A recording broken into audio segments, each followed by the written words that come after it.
Hello everybody, good morning, good afternoon, and good evening depending on where you are in this amazing world. My name is Donovan Jolly, and welcome everybody once again for another amazing video of DIY investing. For today's video, we're going to be diving back into some XRP analysis as it's been a little while since my last update. I want to talk to you guys about some major advancements that are unfolding. XRP is currently retesting major higher time frame support as we speak, and we really need this level to hold. So for today's video, we're going to be diving in, sharing with you guys my updated trading plan, how I'm going about investing into these markets, and how you guys can go about making money off of XRP over the next couple months. If you're new and just finding this channel, always remember to do me a favor by leaving a like, comment, and subscribing to this channel for more updates. Always make sure to click that notification bell so you guys don't miss out on any of these awesome videos like the one provided for you here. And make sure you guys sign up and join the Discord server of over 20,000 members growing. This is where you're going to be able to congregate with the rest of my community and share your own charts and analysis on the market. Links are provided for you in the description for the people that want to join. On top of that, if you're new, just getting in these markets, maybe you got wrecked on this sell-off, I have a free ebook that you guys can download that's really going to help you guys out tremendously because it's the exact skills that I'm going to teach you in that ebook and give to you for free that really help me out the most. So go ahead, check that out. Links are provided for you in the description. And with all that being said, guys, let's jump right into this amazing video today.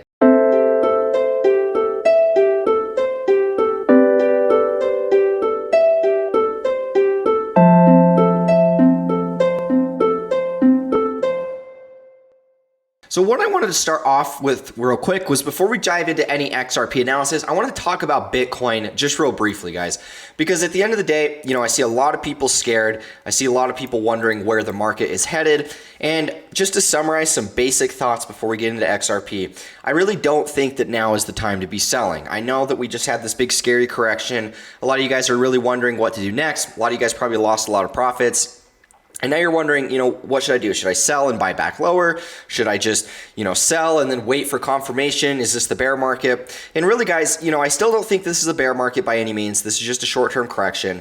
At the bottom of this correction, we're seeing lower lows in price. On the RSI, we're seeing higher highs, which is your classic example of bearish, or what I should say, your classic example of bullish divergence. Bullish divergence is one of the best forms of analysis that you're ever going to be able to find for a reversal point in the market. I mean, we actually had bearish divergence forming on Bitcoin all the way since back here. So on this run up, we had a ton of bearish divergence that was forming throughout this entire period of time. Notice how we're getting higher highs in price, but every one of these is a lower low on the RSI. That just shows that the sellers were becoming too great, the buyers were exhausting, and then that's what flipped the trend, right? Now, in the same fashion, how we saw this descending resistance and inclining prices, we're seeing the opposite end. We're seeing lower lows in price, and we're seeing higher highs in the RSI. So this is your classic example of a reversal happening inside of the RSI. Now, what I wanted to share with you guys is also just this descending resistance on the RSI itself. This descending resistance, we've had this since all the way back here about January of 2021, the very beginning of the year. We've had this descending resistance, and now based off of this bullish divergence that we're seeing here, based off of the uptrending on the RSI right here, notice how this is both coming at the exact same point. We have the apex of this descending resistance and we have the apex of the ascending support happening all at this exact same point in time. And so if we can get a break out of this descending resistance, I think that's what sets us up for the next big move in our cycle. We should see that RSI start to uptrend from there. And this is just what I'm watching out for, guys. This is pretty obvious, just basic analyzation of the RSI. The RSI has been my favorite indicator. I don't use a lot of indicators, but the RSI is one that plays out and is very consistent in its signals. And this is getting us a pretty distinct buy signal based off of the bullish divergence. We are getting a little bit of a pullback today, but I don't think that's anything to be really shaken out about. I still think that we should be focusing on the longer trend because what's going to happen from this, from here, we should see a move upwards of, 47K, and we could even come upwards of 58K.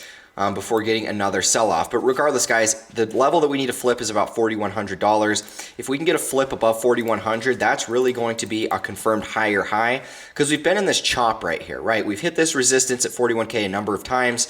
We've made lower lows. If we can actually break above 41K, I think that that's all the confirmation that we're going to need for the bulls to fully step into the market. So now, guys, let's dive into XRP and let's talk about some thoughts and perspectives with this market because I haven't talked about it in a long time. Now, let's go to a regular time frame and let's just talk about some things. Let's go to a 3-day time and let's just look over at this chart. Now, guys, first things first, we've been watching a few different levels from the very beginning of this chart for a long period of time. Let's actually go to a weekly and I'll draw those levels for you. So our first major level was about here. This was our level in the bear market. This was short-term resistance in 2017. In the bear market, it became short-term support for a long time. Eventually, it became resistance, resistance, resistance. And then it was even short-term support and resistance on that SEC lawsuit. Now, guys, this has been the major level. And once we actually got above this level, once the SEC lawsuit came and we pretty much slammed right onto support, you know, at that point, we knew that this level was going to hold because this has kind of been our average point throughout the entirety of the last 2.5, 3 years worth of this consolidation. And so now, from that point, we actually got our first major impulse. Now, a lot of people are saying that the bear market's beginning. This is just an echo cycle, and XRP is just repeating this, except it's just happening. And it's going to continue to slowly decline like that all the way back down. I don't think that's the case. I think it's much more likely that this short-term support will hold. But the thing is, guys, we have another level that we need to watch out for. The first level that we were watching out for based off of my prior videos really takes us to about, let's go to a monthly. This major level that we had here was about right here. Now, this was the previous high. Right before the SEC lawsuit. Now, I really wanted to see us hold above this level. If we don't hold above this level, then we don't really have another one until about down here at 41 cents, which I would expect us to fall down and hit. We've kind of already went, you know, midway in between this. Now, that's why I don't necessarily think we have to go all the way down there. We're going to watch and see, but it really depends on what happens with the short-term consolidation. Because at the higher time frames, you know, it looks like we are retesting some of our previous support levels. They were at previous resistance. Now they're acting as support. And so this was our resistance. This was support over here inside of the bull market in 2018. Became resistance, resistance, resistance. And now this is us really just landing on top of that. And so even if we have poked below that for just the short term, right here, we went back in this market structure. That's going to happen on the higher time frames. When we're looking at the weekly and when we're looking at the monthly, you know, we don't really even see any of these little short-term breaches in the price structure. You know, this ultimately turns into a big wick on the higher time frame, and on the shorter time frames it looks a little bit more chaotic. But guys, what I can say here based off of this move right here was a very clear impulse. 1, 2, 3, 4, and then 5. We can see a very clear 5 impulse waves in this move. Now guys, what follows after an impulse is a corrective sequence back down, and what we can see here forming for XRP is your classic example of an ABC correction. Now guys, I talk about the ABC correction oftentimes on this channel because I'm telling you guys, as somebody who's been through a bull cycle, this is going to be such a classic correction that you're going to see play out over and over again, and if you know how to see it, you're going to be able to buy it when the correction happens, and you're going to be able to make a lot of money. Now, basically, inside of every C leg in an ABC, so you have these two little moves, and it's kind of like a zigzag, right? A, B, C. Now, this C leg always has 5 impulse waves. So remember, the same way that there's 5 impulse waves in a bullish structure, 1, 2, 3, 4, 5, 3 impulse waves, the same thing is going to happen in an ABC.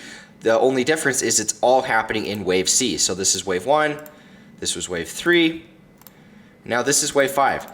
We've already looking to be completed the ABC with 5 impulse waves back down. The wave 5 is landing right onto higher time frame support. If we look at the weekly, you know, the C leg is coming right down onto support of all of these moves. I just don't see a big reason to be bearish, guys. Yes, there is the potential that we could go slightly lower. I'm not writing that off. If we do go lower, then 41 cents is the likely target. But regardless, guys, this is still just going to be an ABC correction. And I do believe that once this C leg is finished, we will get a bounce, and that's what's going to take us into the next big impulses to close out the end of this year. Really, guys, you know, it's hard to say what's going to happen on the very shortest period of time, because when we do take a time to actually analyze this, we are below resistance. So we've only done nothing besides make lower lows and lower highs all the way throughout here. So if we can't get above this level, then we would expect us to fall down to about 41 cents. That would make one more low back down to here. Because at the end of the day, guys, if we're not going to be able to make a higher high, there's no reason to suspect that this bearish trend is going to be over anytime soon. So The fact of the matter is we keep making lower lows, lower highs. We really need to see some strength come in here. We have yet to see any strength come in here to XRP, but we're going to continue to watch for. Regardless, guys, I still think that we should watch for the higher time frame support. Even if it peaks down here at 41 cents, it really doesn't change anything on the bigger picture because we still have maintained support above all of our prior resistance levels. And so one more before we jump out of this video, let's talk about the monthly time frame. Really, guys, same thing as the weekly. You know, we have retested some of these prior levels. I would have liked to see us hold above this level here at about 67 cents. One of the things I did want to point out to you before we wrap up this video is just the Elliott Waves. Now, guys, I do see the potential that this could be just a wave 1 completed and a wave 1 of 3 completed. So we have our 3 impulse waves here. 1, 2, 3, 4, 5. This was our first impulse, followed by an ABC back down. That was the SEC lawsuit. So if we see this again, this basically means that this was wave 1. And now we're working on wave 3. Now, guys, inside of every impulse, you're going to have 3 sets of 3. So in this case, this was our first impulse. 1, 2, 3, 4, 5, right? So this is wave 1 of 3. This entire move here was wave 1 of 1. This entire move here is wave 1 of 3. And now what we're getting ready for next is wave 3 of 3. Now, ignore this one completely. Let's just remove this entirely. All you need to know is that this move from, 10 cents upwards of 75 cents was wave 1. So wave 1, and now this move here from 19 cents all the way upwards of $2 was wave 1 of 3. We still have 2 more impulses left inside of this 3 wave. My guess is that the next move would take us beyond the all-time highs, and then we should get one more move past that, maybe upwards of $5. And it would look something along the lines of this. This would be wave 1, this would be wave 3, we'd have a correction, and then we'd go for one more final 5-wave impulse. Now, guys, I'm not trying to draw exact price targets, just ignore whatever the price shows over here, because that's not what's important. What's important to understand is just how to analyze the Elliott Waves. And what we can see here forming, guys, is really, whenever you can get double ones stacking, so in this case, we see wave 1, and then we see wave 1 again. Whenever you can get 2 consecutive ones, wave 1 impulses stacking on each other, that is about the most bullish scenario that you can get. And so this is really the only wave count that I see necessarily as it stands right now. Because it doesn't follow, this can't be a wave 3, this can't be 1, 2, 3, 4, because wave 2 is already crossed back on top of wave 1. It's already breaking market structure. So this can't be a 1, 2, 3, 4. This has to be a 1 and a 1. And so really, guys, this only just looks more bullish when you analyze the Elliott Wave theory, just because of the fact these are stacking ones. What we should see next is the biggest move in the 3 wave, which is wave 3 of 3. Normally what happens with wave 3 of 3 is it'll come upwards of this all-time high. My guess is we'll probably flip it. We're just kind of hitting a point in the cycle where we should start to see things pick up a lot more. So anyways, guys, this is the video I had for you. I just wanted to analyze some basic thoughts with XRP. I haven't talked about it in a long time. Regardless, guys, nothing's really changed. We're retesting higher time frame support. We have now got to the point where we're completing an ABC correction. This entire move was just a big ABC. Once this dip gets bought up, I do expect that the next impulse is going to happen quick. So really, guys, we don't want to be messing around. We don't want to be panic selling. We don't want to be focusing on all of the downside that we're seeing right now. We need to focus at the end of the year, because that's really where we're going to be focusing on taking profits anyways, and that's really the only thing that matters in our trading plan. So thank you guys so much for watching. If you found value in this, leave a like, comment, and subscribe to this channel. If you guys want to join the Discord server, if you guys want to actually sign up for my video course or signals, download my free ebook, all of that's going to be linked in the description for you guys as well. Thank you guys so much for watching this video, and with all that being said, I will catch you in the next one. As always, peace out.